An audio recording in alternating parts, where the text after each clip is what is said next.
Alfred Hitchcock é um dos diretores mais conhecidos e aclamados do cinema, não só por suas técnicas à frente do tempo, como por suas tramas repletas de reviravoltas e desfechos lendários.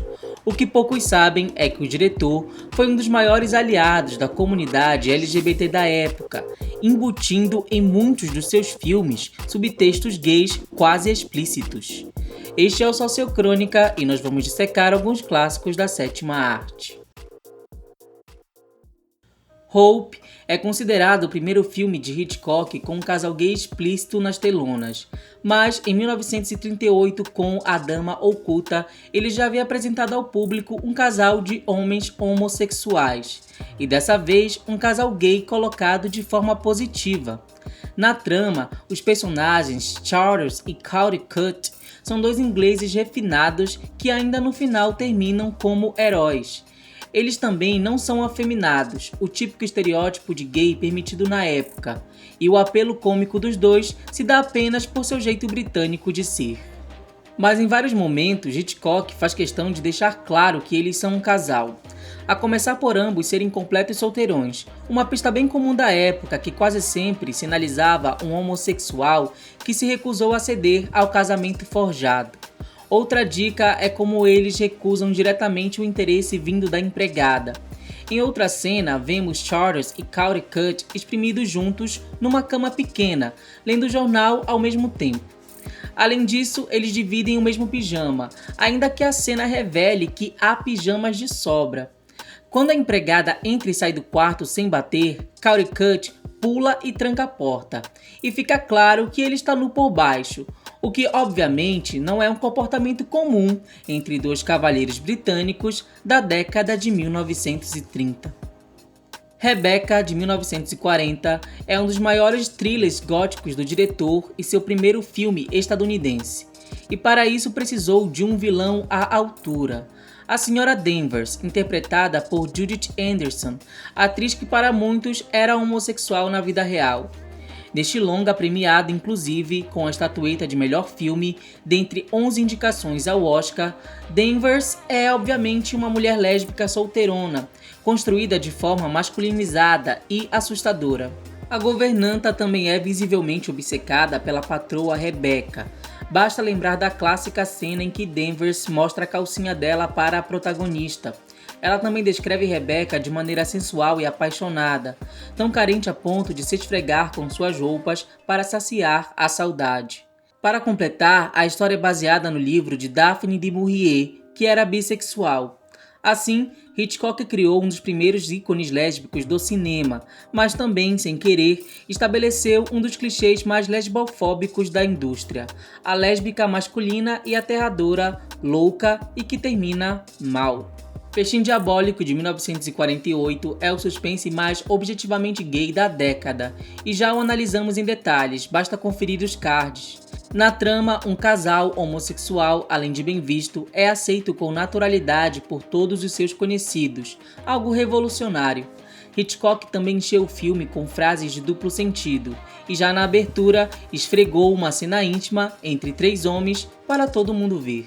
Pacto Sinistro, de 1951, foi percebido como tão gay que precisou ser editado em várias versões, prova de que havia um contexto muito bem pensado. Embora não seja dito, pois ainda estava em vigência os códigos morais da época, o personagem Bruno hoje é visto por críticos como homossexual. Isso porque ele foi caracterizado com dois estereótipos popularmente atribuídos a gays daquele tempo.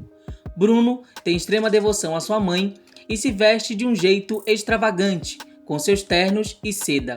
A cena no trem também carrega uma proposital tensão sexual entre ele e Guy, interpretado por Fale Granger, que era bissexual assumido. "Eu sou seu amigo, gosto de você, eu faria qualquer coisa por você", diz Bruno a Guy. A cena dos dois brigando também parece provocativa, insinuando um ato íntimo que seria o clímax da relação entre Bruno, o cara agressivo, e Guy, o cara delicado. A trama foi adaptada do primeiro romance de Patricia Highsmith, que era lésbica, e curiosamente gostava de embutir em suas histórias atrações implícitas entre hétero e homossexuais, porque ela mesma experimentou isso em sua vida.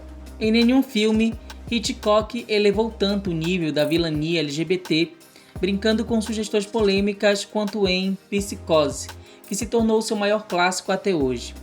De fato, Psicose contém todos os elementos dos filmes anteriores.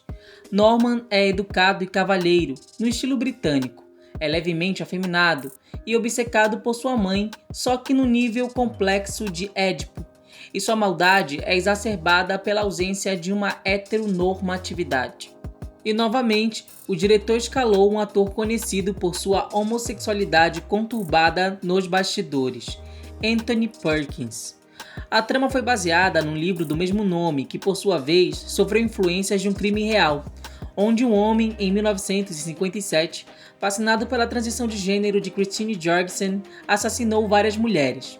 Em sua adaptação, Hitchcock se agarrou às teorias de Freud, que diziam que a interrupção de um desenvolvimento, abre aspas, normal do ser humano, acarretaria em distúrbios mentais.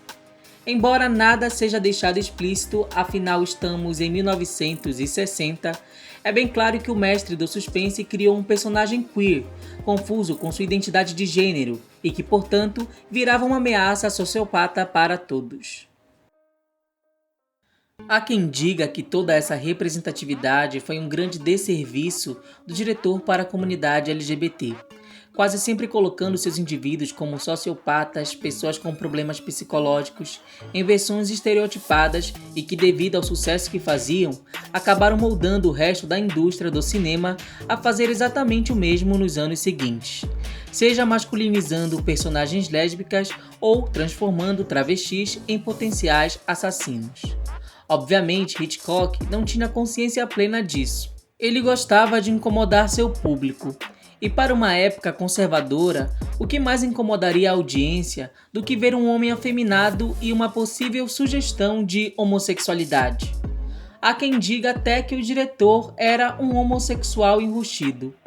O que sabemos é que ele vivia no meio LGBT daquele tempo, era fascinado e inteirado por ele, e não se importava em representá-lo, ainda que num protagonismo problemático.